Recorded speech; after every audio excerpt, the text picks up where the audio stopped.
Japan दुनिया में सबसे ज्यादा तेजी से आगे बढ़ने वाला देश में से एक देश है। जापान टेक्नोलॉजी के क्षेत्र में इतना जल्दी तरक्की कर चुका है जिसे देखकर लगता है कि जापान 2023 में नहीं बल्कि 2050 में जी रहा है।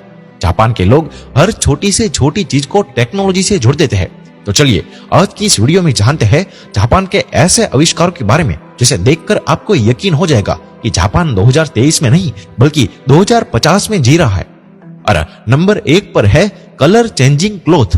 अभी तक आपने स्मार्टफोन और कई स्मार्ट चीजों का इस्तेमाल किया होगा, लेकिन जापान के लोग स्मार्ट ड्रेस का भी इस्तेमाल करते हैं। यानी इस कपड़े के कलर को आप अपने मन चाहे कलर में बदल सकते हैं। यानी जापानीज लोगों को अलग अलग पार्टी के लिए अलग अलग तरह के कपड़े नहीं खरीदने पड़ते हैं, बस कलर चेंजिंग क्लॉथ पहनकर चले जाए, अपने मन चाहे कलर के कपड़े आप पहन सकते हैं। और दूसरे नंबर पर है इंटेलिजेंट पार्किंग चेयर। जापानीज लोग अपने ऑफिस में बहुत ही स्मार्ट और आर्टिफिशियली इंटेलिजेंट वाली चेयर को यूज करते हैं।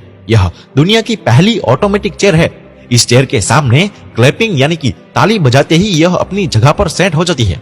इस चेयर को इंटेलिजेंट पार्किंग असिस्टेंट पर इंस्पायर होकर बनाया गया था और यह चेयर 360 डिग्री में घूम सकती है और यह चेयर को इसके वाईफाई के द्वारा भी कंट्रोल किया जा सकता है। और तीसरे नंबर पर है mono rail track for train. यह दुनिया का एक ऐसा ट्रैक है जहां पर एक साथ 4 ट्रैक बनाया गया है और ट्रैक जब ट्रेन आने वाली होती है तो उसका पता उसको पहले से ही चल जाता है और ट्रेन के स्टेशन के हिसाब से ट्रैक चेंज होते रहते हैं। इसका डिजाइन इस तरह से किया गया है कि ट्रैक सेंटर के हिसाब से और ट्रेन की टाइमिंग के हिसाब से चेंज होते रहते हैं। और दोस्तों चौथे नंबर पर है हाईवे थ्रू बिल्डिंग। जापान में एक ऐसा हाईवे है जो बिल्डिंग के बीच से होकर गुजरता है। पहली बार देखने पर तो आपको शायद यकीन न हो, लेकिन इस खूबसूरत नजारे को देखकर हर कोई हैरान रह जाएगा। ऐसी अजीबोगरीब चीज आपको सिर्फ जापान में ही देखने को मिलेगी। दरअसल यहाँ एक हाईवे बनना था, लेकिन इस जमीन के मालिक ने सरकार को अपनी जमीन देने से मना कर दिया, जिसके चलते जापान सरकार को इस बिल्डिंग के 6ठे, 7वें और 8वें फ्लोर पर हाईवे बनानी पड़ी थी। और 5वें नंबर पर है टॉयलेट्स इन एलिवेटर। दुनिया भर में ऑफिस बिल्डिंग और होटल रूम में जल्दी पहुंचने के लिए एलिवेटर्स लगे हुए होते हैं, लेकिन जापान के इन एलिवेटर में टॉयलेट की भी सुविधा होती है, क्योंकि कभी कभार अचानक बिल्डिंग में लाइट चली जाती है। ऐसे में लिफ्ट में फंसे लोगों को परेशानी ना हो, इसलिए एलिवेटर में भी टॉयलेट की सुविधा दी गई है। और 6ठे नंबर पर है हाई स्पीड ट्रेन। जापान की हाई स्पीड ट्रेन, जिसको मैगवेल ट्रेन भी कहा जाता है, जो एक बहुत बड़े पैमाने पर चुंबकों की चुंबकीय शक्ति के इस्तेमाल से चलती है, जिसको मैग्नेटिक लेविटेशन कहा जाता है और बिना पहियों के भी चलती है। मैगवेल ट्रेन को सेंट्रल जापान रेलवे कंपनी और कावासाकी हेवी इंडस्ट्रीज द्वारा 2 सितंबर 2023 को बनाया गया था, जिसकी स्पीड 581 किलोमीटर प्रति घंटा थी। अगर आप इस ट्रेन को देखने के लिए खड़े रहेंगे तो जब वे ट्रेन आएगी तो पक्का आप डर जाएंगे, क्योंकि इसकी स्पीड ही इतनी ज्यादा है। और 7वें नंबर पर है ऑटोमेटिक डोर। भारत में रेलवे प्लेटफॉर्म में भीड़ की वजह से हर दिन कई लोग दुर्घटना के शिकार हो जाते हैं, लेकिन जापान में लोगों को दुर्घटना से बचाने के लिए प्लेटफॉर्म पर ऑटोमेटिक डोर लगाए जाते हैं, जो ट्रेन के रुकने पर ही खुलता है और ट्रेन के चलते ही यह बंद हो जाता है। इस तरह से हर साल कई लोगों की जान बच जाती है। और 8वें नंबर पर है शोनन मोनोरेल ट्रेन।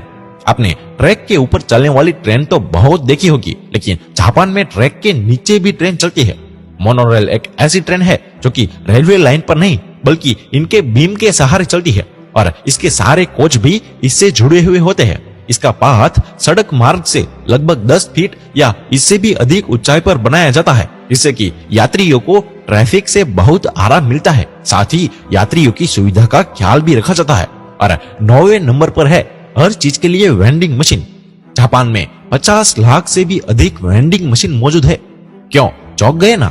आप भी सोच रहे होंगे कि ऐसी कौन सी जरूरत के लिए इतनी सारी मशीन जापान में लगाई हुई है। Japan vending machine manufacturer association के अनुसार एक वेंडिंग मशीन प्रति 23 लोगों की जरूरतों को पूरी करती है। जापान की आबादी और यहाँ की संपत्ति की कीमतों की वजह से जापानी लोग के पास उपभोक्ता वस्तुओं को स्टोर करने के लिए ज्यादा जगह नहीं है, जिसकी वजह से जापानी कंपनियों ने रिटेल स्टोर खोलने की बजाय वेंडिंग मशीन लगाई हुई है। देश में लगभग हर चीज के लिए एक वेंडिंग मशीन है। तो दोस्तों, आपको ये जापान की टेक्नोलॉजी में कौन सी टेक्नोलॉजी सबसे ज्यादा अच्छी लगी, आप हमें कमेंट में जरूर बताइए। और दोस्तों, आपको ये हमारी वीडियो अच्छी लगी हो तो इसे ज्यादा से ज्यादा लाइक करें, शेयर करें और हमारे पेज को फॉलो या सब्सक्राइब करना ना भूलें। धन्यवाद।